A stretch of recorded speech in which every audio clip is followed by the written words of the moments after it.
Il y a des gens qui ont des blessures aussi transparentes et pas seulement physiques, des blessures émotionnelles, des gens qui ont des traumatismes. Et aussi les familles endeuillées, des frères ou des sœurs célibataires qui ont perdu des soldats, des frères à la guerre. Et aussi, malheureusement, des veufs, des jeunes veufs. On en a malheureusement beaucoup. Et en fait, le projet vient d'essayer de les aider à trouver leur conjoint. L'amour après la guerre, ça pourrait être une poésie, mais non, ce n'est pas du tout ça. C'est une action merveilleuse portée par des hommes et des femmes qui ont décidé de tendre la main aux soldats blessés. Pour en parler, nous avons le plaisir d'accueillir Sophie Amar, qui est responsable des volontaires au sein de l'association Chibourim. On est ravis de l'accueillir. Sophie, bonjour et bienvenue. Bonjour. Alors, l'amour après la guerre, déjà, c'est une phrase qui sonne bien, ça nous fait rêver. C'est né à quel moment et pourquoi ce projet a vu le jour ? C'est né en plein milieu de la guerre. On était optimistes et on s'est dit il faut absolument qu'on fasse un projet pour aider les Milouïm, les gens qui font des Milouïm et les blessés. Et donc on s'est dit que vu qu'on a une association qui aide les célibataires à trouver leur conjoint, il faut absolument aussi qu'on contribue à tout ce qui se passe dans le pays. Et donc, on a créé ce projet. On était optimistes. On pensait que la guerre allait déjà terminer. C'était en plein milieu de la guerre, mais c'est pas grave. Et en fait, le projet, il vient aider les soldats blessés, les familles endeuillées. Ça veut dire blessés graves. Blessés graves, ça peut être grave, c'est-à-dire ça peut être des gens qui sont en chaise roulante, des gens qui ont été amputés d'une jambe ou d'une main, des gens qui peuvent communiquer, mais des gens blessés, même hospitalisés. Et en fait, on vient leur proposer, et c'est aussi pour les gens qui font plus de 200 jours de Milouïm, il y a des gens qui ont des blessures aussi transparentes et pas seulement physiques, des blessures émotionnelles, des gens qui ont des traumatismes, et aussi les familles endeuillées, des frères ou des sœurs célibataires qui ont perdu des soldats ou des frères des frères à la guerre, et aussi malheureusement des veufs, des jeunes veufs. On en a malheureusement beaucoup. Et en fait, le projet vient aider à tous ces gens-là d'essayer de les aider à trouver leur conjoint. Est-ce que ça a pris tout de suite dans la société israélienne ? Oui, ça a pris tout de suite. C'est-à-dire en fait, on existe depuis longtemps, mais le projet, tout de suite, à partir du moment où tu parles de blessés et de Milouïmnikim, en fait, on a eu quelqu'un, Hanor Daum, il nous a fait un post en Facebook. On s'est retrouvés le lendemain avec un déluge, c'est-à-dire on ne savait pas où donner de la tête. On a eu plein d'inscriptions. L'inscription, ça se passe comment en fait ? Ce sont des femmes qui s'inscrivent pour hommes même. Pareil, on a des hommes et des femmes qui s'inscrivent. Ils s'inscrivent dans le site. Et vu que ça a pris énormément d'ampleur, donc on a eu un déluge d'inscriptions. On a dû travailler 24 heures sur 24 pour essayer de les inscrire et de leur expliquer de quoi il s'agit. Ce n'est pas juste un site de connaissances. En fait, ce qu'on fait à Chibourim, les célibataires qui s'inscrivent à Chibourim, en fait, ils reçoivent un mentor. Un mentor, c'est un volontaire. Qui leur est dédié. Qui passe une sorte de ta'alir, de processus de mentorship pendant 3 mois ensemble. Ça veut dire que le célibataire et le mentor, ils se rencontrent, ils vont boire un café ensemble, ils font connaissance et après, il se crée un lien d'amitié entre les deux. Et en fait, le mentor, il est formé pour aider le célibataire à avancer et à trouver son conjoint. Parfois, il y a des célibataires qui sont déjà plus âgés, qui sont déjà sortis avec énormément de jeunes et qui sont un peu coincés, qui ont besoin d'aide, qui ont besoin de confiance en eux, qui ont besoin d'être motivés. Ça va de quel âge à quel âge ? De 22 à 45 ans. Ok. D'accord. Et c'est ouvert à tout le monde, c'est-à-dire célibataires, divorcés, veufs malheureusement, et aussi tout le public israélien. Donc en fait, c'est ouvert à tout le monde. Il y a une section francophone où tout est en hébreu ? Il n'y a pas de section francophone, tout est en hébreu, mais on a des mentors francophones.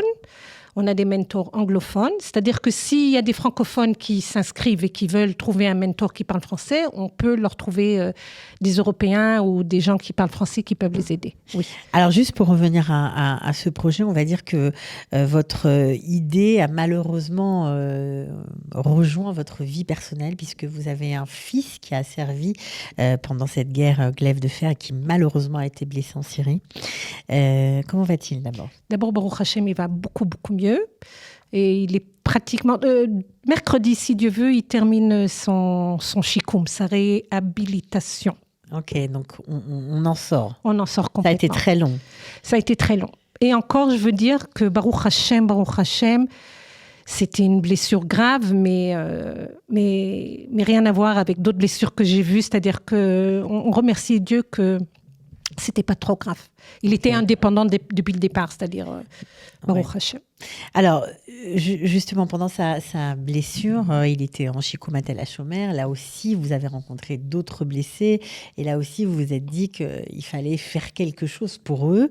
Et pourquoi pas organiser une rencontre non pas virtuelle, mais qu'on se voit, que les gens puissent se parler, échanger.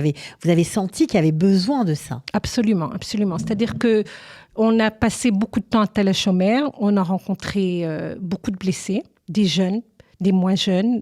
Dans la chambre de mon fils, il y avait un homme de 45 ans, père de famille, blessé, en milouim, comme mon fils. C'est-à-dire un match de tout.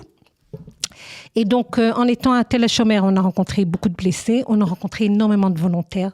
Tout le Ham Israël, comme je t'ai dit, qui vient et qui fait du chesed incroyable. C'était incroyable. Incroyable. C'est-à-dire que vraiment, je souhaite à personne de passer du temps là-bas, mais c'est vraiment à chaque fois que je revenais de là-bas, j'avais les larmes aux yeux. C'est-à-dire que tout le Ham Israël, il vient et il veut aider. C'est 24 heures sur 24, de la nourriture, des habits, des services, mamash ahavat chinam, des gens qui passent et qui veulent donner de l'amour aux soldats. Et ça leur faisait du bien. Ça leur fait du bien, ouais. Ça leur fait... à un certain moment donné, ils en ont un peu marre parce qu'ils reçoivent tellement à manger que tu... Mais c'est-à-dire, mon fils, il n'a pas touché la nourriture de l'hôpital. Ouais. C'est-à-dire, c'était matin, midi et soir, il y avait des gens qui leur amenaient à manger. Incroyable. Et donc, on s'est dit qu'il faut absolument qu'on fasse aussi un événement là-bas. Et donc, à Toubéav, au mois d'août cette année... De 2025. 2025, oui. On a fait un événement à Tel HaShomer, pour les blessés, avec mon organisation Chibourim.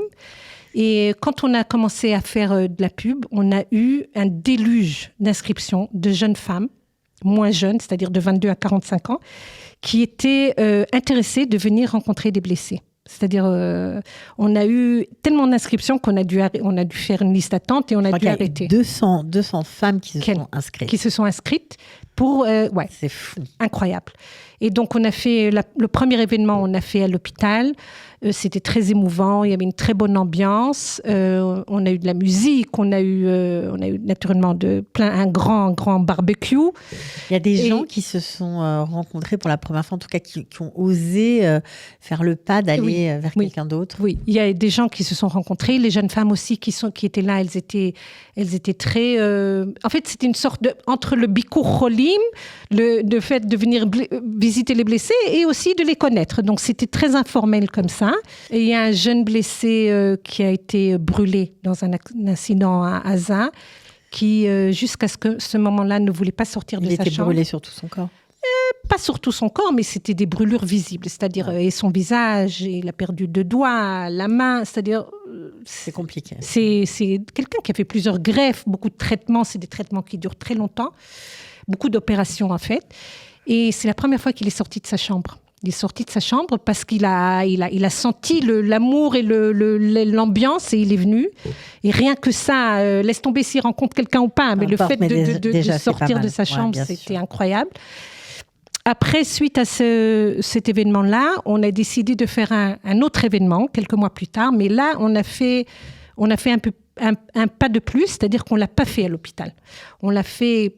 dans un yishuv pas très loin de l'hôpital, c'est-à-dire à une demi-heure de route, et pour les sortir de l'hôpital. C'est-à-dire, pareil, on a de nouveau eu plus de 200 inscriptions de jeunes femmes, et les blessés, ils sont venus. Ils sont venus, ils sont sortis de l'hôpital. Il y en a qui étaient déjà en chikoumium, donc ils étaient déjà à la maison. Il y en a qui sont sortis. On a même eu un service, de nouveau, bénévole d'ambulance. Quelqu'un, c'était ça son bénévolat. Il amène les blessés où ils veulent. C'est-à-dire, ils viennent les chercher à Tel-la-Chomère avec une ambulance. Il les transporte à une soirée. Il les attend, il les ramène. C'est moche. Et donc là, ils sont venus. Là, on a fait... Donc, il y avait une ambiance aussi magnifique. On a eu plusieurs blessés qui ont raconté leur histoire. Leur histoire, comment ils ont été blessés, comment ça se passe dans le chikoum, ce qu'ils veulent faire dans la vie, comment ça leur a marqué à vie et tout ça. Et puis, on a eu mamash des rencontres, c'est-à-dire on a fait une activité de rencontre entre les jeunes femmes et les jeunes hommes. On a eu pas mal de dating qui sont sortis. Et donc, pas encore de mariage. Pas encore de mariage, c'est un peu tôt. Et là, il y a une semaine, on a refait un 3e événement. Là, c'était pour le public, pareil, pour les jeunes et les moins jeunes, qui ont en fait shekoulim, qui ont perdu endeuillés, qui ont perdu soit un frère, soit un parent à la guerre. Et ils se sont retrouvés entre eux aussi, avec des jeunes femmes et des jeunes hommes qui voulaient aussi les rencontrer. Et pareil, c'est des gens qui ont besoin de se retrouver entre eux parce qu'ils ont un langage commun entre eux. Là, on a fait une activité avec un playback, une sorte de théâtre improvisé comme ça. Et grâce à ce théâtre, en fait, il y a des choses hyper personnelles qui sont sorties de manière humoristique. Et c'était très, très émouvant aussi.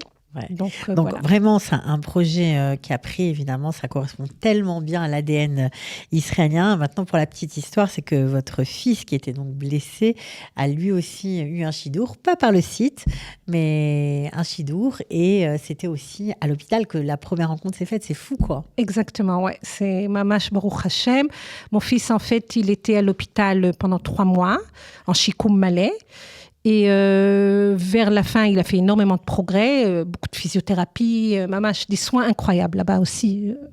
Mamash, Am Israël, le Tifarto. J'arrête pas de le dire parce que c'est bémet incroyable. Ouais. Et donc, on lui a proposé un chidour. Il a hésité parce qu'il était mal à l'aise, en fait, que la fille, elle devait venir le voir à l'hôpital, quoi. Mais il a accepté. Et donc, 2 semaines avant d'être libéré de là-bas, il a rencontré cette fille. Leur premier date était dans sa chambre d'hôpital. C'est dingue. Et là, Baruch Hashem, ils se sont fiancés, là, maintenant, cette semaine. Mon fils est reparti en Milouim, c'est-à-dire pour vous expliquer à quel point le chikoum, il a marché. Et si Dieu veut, là, on va planifier le mariage. Ouais, c'est des très bonnes nouvelles. On espère franchement pour tout le Ham Israël. On espère vraiment que ça va marcher, que ce projet aura comme résultat beaucoup de mariages, beaucoup de bébés qui naîtront de ces unions et qui feront encore grandir le Ham Israël. Vraiment, franchement, c'est magnifique. On voulait absolument vous donner la parole. Merci beaucoup. Très belle initiative, surtout que vous avez modifié le projet à la base. Donc, c'est vraiment très bon. En tout cas, ça m'a beaucoup plu. J'espère que vous aussi. Voilà, en tout cas, bravo Sophie. Et vous revenez nous raconter de belles histoires. Avec plaisir. Quand vous voulez. Mais le projet, il est ouvert à tout le monde. C'est-à-dire, il ne faut pas être blessé. Tous les célibataires qui cherchent leur conjoint et qui veulent... trouver leur conjoint et qui veulent avoir l'aide d'un mentorship, d'un mentor qui vient en fait en tant que volontaire leur donner tout leur amour et essayer de les aider. C'est ouvert à tout le monde, c'est-à-dire c'est pas seulement ouvert aux blessés. Donc cherchez Chibourim en ligne. On mettra le lien bien évidemment sous la vidéo. Voilà, et inscrivez-vous, ce sera le mot de la fin. Merci beaucoup. De rien. Toda Rabba. Bye.